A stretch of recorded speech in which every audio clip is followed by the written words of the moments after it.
We all have the same 24 hours in a day. So if you are not at your goal, you have to take the time to evaluate why and then put the steps in place to change that because nothing changes if nothing changes. What is up, you guys, and welcome back to my channel. If you're new to the channel, welcome. My name is Rose. I am an online health and fitness coach for women.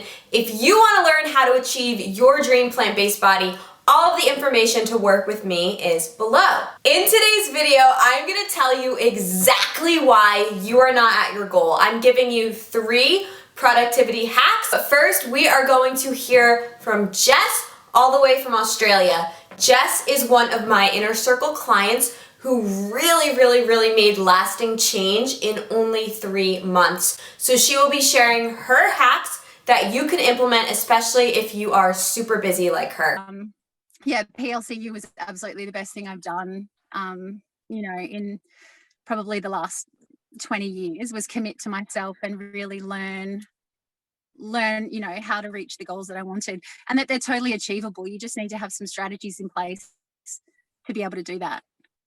The thing I've come to realize is that we all have the same 24 hours in a day. We all have an opportunity to get better by that 1%. I mean, Natalia always says it, 1% better to yesterday is better than where you were yesterday. And so I get up in the mornings. I get up really early. Since PLCU, I get 5 o'clock or 4:45. I do something to start my day the right way for me. And then I have three kids. I've got a 2-year-old, a 4-year-old, and a nearly 10-year-old. And they all go to different schools. So the mornings are a mad rush. I try to minimize my stress and my anxiety by, again, having my breakfast planned. I do their lunch boxes the night before, and then I race to 3 different schools. And I work a few days a week. So it's a juggle, but I also put things in my calendar on the Sunday when I meal plan. The nutrition side has always been my issue. It's always been eating enough of the right proteins, which again is something that was totally new to me. Like, probably the last 6 months I've learned that, and it's really made a difference. I schedule out my workouts into my calendar for the week, and there's always reasons why that might go a little bit awry, but I feel like in my mind, if I have a visual representation of what my week is going to look like, I'm more adherent. I'm more likely to stick to something if it's on paper, if I put it on my fridge to remind me. I schedule my workouts like I do a dentist appointment. For me, it's just maintenance. It's something that is an appointment that for me is important. And if a girlfriend says to me, let's go for a walk today, I might do that because I want to get my steps in. If someone says, let's go out and do something, then I have a decision to make about whether or not I want to go to the gym or I want to catch up with somebody. And some days I go to the gym and some days I catch up with my friend because that's also filling my cup. But in life, there's always choices. And, I'm at a stage now where, excuse me, I'm choosing myself over a lot of other things because that's my priority, and I feel better for it. And I am okay saying no. I think as a busy mum as well, you have to get to a point where you feel okay saying no to things, because we are always saying yes to things, always, and burning ourselves out and losing ourselves in the process. So I'm really lucky to have a supportive husband who, will say, do you need to go to the gym now? If you go now, when you come home, then I'll go. And we tag team and we make it work because it's a priority for both of us. So I want to be healthy. I don't want to be tired. I don't want to be angry. I don't want to be frustrated. I don't want to be the shouty mum. I want to be the energetic, happy, vibrant person that I always wanted to be. And I am that. So I'm really proud of putting those things in place to enable that to happen. You've been a huge part of that. It's putting the strategies and the consistency and the tools in place for that to be a process, and you have to trust the process as well. Like, you have to know that things don't come, in your mind. If you want to lose 50 pounds, you have to be realistic and you have to put in the work. And I feel like you have to get to a point where okay, I'm committed to doing this over other things, and it will come. I committed, and I just basically put it all in my calendar. And some days I trained at 8 o'clock at night in my shed, with whatever I had. And I was honest with you about, what I was kind of prepared to do.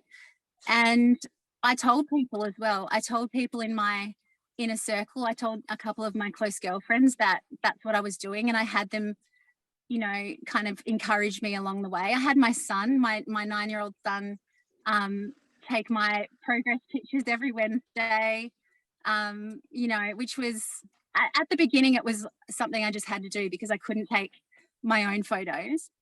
And my husband was away. And it got to a point that was really a turning point for me, because every week on week, he got to see my progress, and he got to see, my excitement, I guess, when I saw muscles. And he would comment and say, wow, like, Mom, you should be really proud. You've got muscles, like, you look good. And that might not be everybody's thing, but it enabled him to understand that, I can still be strong. And I've had 3 kids. Like, self-care is not selfish at all. But for a long time, I think not just as parents, but I think as women in general, we've grown up to feel like we have to serve, and we've grown up thinking that we have to take care of everybody else, first before, and we always fall by the wayside. And that leads to resentment, that leads to frustration, that leads to emotional eating, that leads to so many things that, us women can relate to. And I have certainly been, in cycles of all of those things throughout my life. So I'm going to commit to myself and throw myself all in. I need the help from a coach. And I knew that you were my person because I just knew. But I knew that I also had to surrender to needing the help of somebody that did this all day long and is passionate about it, because I didn't understand. There was gaps in my knowledge. I needed something that was long term, and I knew that was with you. So yeah, absolutely indebted to you for changing my mindset and for getting me on the right track. I'm there. I love it. Every day I get up, I look forward to my workout. One of the things I should have said is, one of the things I learned from you, which is huge for me, is I pre-track my meals in my fitness plan. So I sit down on a Sunday, I plan out 3 or 4 days worth of meals. I do all of that. It doesn't take that long because I, again, eat very simply. And when you eat simply, I think it takes the guesswork out, and it takes the stress out of thinking you've got to make fancy meals. Yeah, when you put all those things together and you have a plan, like, the results come. 3 of my biggest productivity hacks. Hack number 1 is have a routine. Eat the same meals every single day. You have to move every single day. You have to make it as easy as possible for you to do the things that will get you to your goal. Simple scales. I'm going to say that again. Simple scales. Figure out the things you can do every single day. Figure out the simple meals you can make every single day, and rinse and repeat. Hack number 2 is how I actually manage my own time.